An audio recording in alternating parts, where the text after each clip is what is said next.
جو پلے اسٹور سے باہر ہمیں ایپ ملے تو یہ ایک بہت بڑی آئیڈینٹیفیکیشن ہے اس چیز کی کہ یہ ایپ جو ہے یہ ایتھینٹک ایپ نہیں ہے. اس ایپ کی وجہ سے ہمیں کوئی بھی فراڈ ہو سکتا ہے, یا ایون کہ ہم وہاں پر اپنی جو فائنانشیل ڈیٹیلز ہے, بینک اکاؤنٹس ہے, اے ٹی ایم کارڈ کے نمبر ہوتے ہیں وہ تک شیئر کرتے ہیں, اور یہ بہت بڑا خطرہ ہو سکتا ہے کسی کے فائنانشیل کے لیے.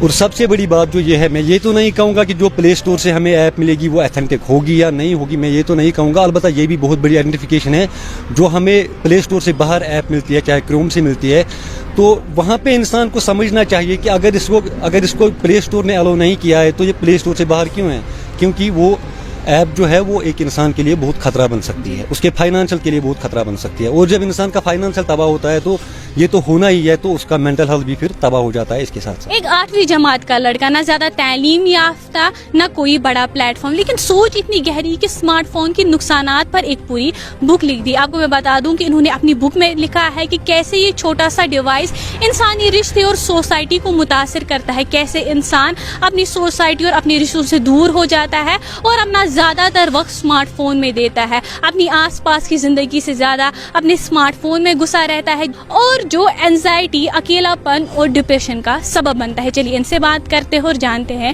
ان کی جرنی کے بارے میں اور کس طرح سے ان کو آئیڈیا آیا کہ میں اسمارٹ فون کے نقصانات پر ہی بک لکھوں گا. پہلے ہم آپ کی بک کے بارے میں بات کریں گے. آپ نے نام ایسا یونیک رکھا ہے, self Discovery in the dark night. پہلے ہم اس کے بارے میں آپ سے جاننا چاہیں گے کہ آپ نے یہ نام کیوں رکھا. اسٹارٹ میں مجھے یہی لگا کہ جو اسمارٹ فون سائیڈ ایفیکٹ ہے جس پہ یہ اثر انداز ہوئے ہے وہ کافی بری طریقے سے اس چیز میں پھنس گئے ہیں, تو یہی وجہ ہے کہ بک کا نام مجھے self Discovery in the dark night رکھنا پڑا.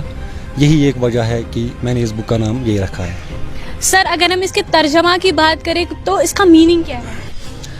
اصل میں اس کا مقصد یہ ہے کہ اسمارٹ فون سائیڈ ایفیکٹ جو ہے وہ مجھے یوں لگ رہا ہے کہ جو انسان اس میں پھنس چکا ہے وہ ایک اندھیری رات میں پھنس چکا ہے, اور بک کا نام یہی ہے کہ وہ اس اندھیری رات سے باہر نکل آئے.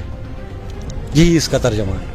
سر اگر ہم آپ کے ٹاپک کی بات کریں جس میں آپ نے بک لکھی ہے اسمارٹ فون کے ابیوزز کے بارے میں, اس کے نقصانات کے بارے میں, اگر ہم سوسائٹی کی بات کریں تو سوسائٹی میں کافی زیادہ ایشوز ہے, چاہے ہم چائلڈ لیبر کی بات کریں, ڈرگس کی بات کریں یا کسی اور ایشو کی بات کریں, اس پہ آپ نے کیوں نہیں لکھا, اسی ٹاپک پہ کیوں لکھا؟ اصل میں لکھنے کو تو بہت کچھ تھا میرے پاس, لیکن جب میں نے اس چیز پہ نظر ڈالی تو تھرو آؤٹ ورلڈ مجھے یہ دنیا کا سب سے بڑا ٹاپک لگا, اور کمپلیکیٹڈ ٹاپک بھی لگا, کیونکہ جب میں نے ریسرچز کیے پھر تو جو سائیڈ ایفیکٹس ہے اسمارٹ فون یا سوشل میڈیا کے سائیڈ ایفیکٹس ہے وہ ڈے ٹو ڈے انکریز ہوتے جا رہے تھے. یہی وجہ ہوا, یہی ریزن ہوا کہ مجھے اسی پہ لکھنا پڑا.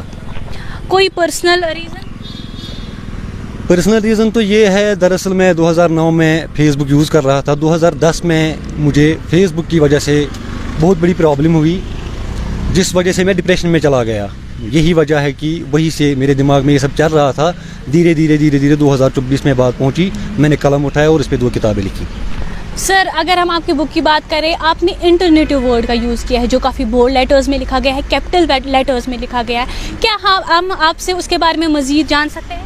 انٹرنیٹیو ورڈ جو ہے ابھی تک یہ دنیا کے کسی گرامر میں نہیں ہے. یہ جو ورڈ ہے پہلی بار میں نے اس ورڈ کا یوز کیا ہے.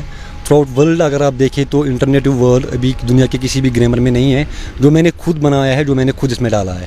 اس کا مطلب یہی ہے, انٹرنیٹیو جو ورڈ ہے اس کا مطلب انٹرنیٹ بیسڈ ہے.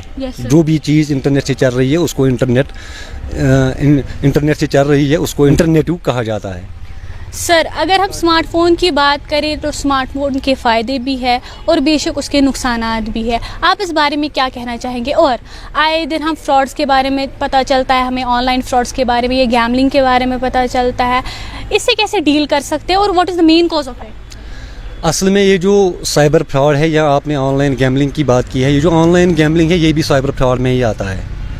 ایک انسان کو یہ پتہ نہیں چلتا ہے کہ میں یہاں پر گیم کھیل رہا ہوں, یا یہ جو سافٹ ویئر ہے یہ میرے ساتھ گیم کھیل رہا ہے. اصل میں یہ سافٹ ویئر ایسے ہوتے ہیں جو انسان کے ساتھ گیم کھیل رہے ہیں, اس کے دماغ کے ساتھ کھیلتے ہیں, تب تک اس کو نہیں چھوڑتے جب تک کہ اس کا فائنانشلی پوری طرح سے اس کو تباہ نہیں کرتے ہیں. اور دوسری بات یہ ہے, جو ایپ ہمیں پلے اسٹور سے نہیں ملے, جو پلے اسٹور سے باہر ہمیں ایپ ملے, تو یہ ایک بہت بڑی آئیڈینٹیفیکیشن ہے اس چیز کی کہ یہ ایپ جو ہے یہ ایتھینٹک ایپ نہیں ہے. اس ایپ کی وجہ سے ہمیں کوئی بھی فراڈ ہو سکتا ہے, یا ایون کہ ہم وہاں پر اپنی جو فائنانشیل ڈیٹیلز ہے, بینک اکاؤنٹس ہے, اے ٹی ایم کارڈ کے نمبر ہوتے ہیں وہ تک شیئر کرتے ہیں, اور یہ بہت بڑا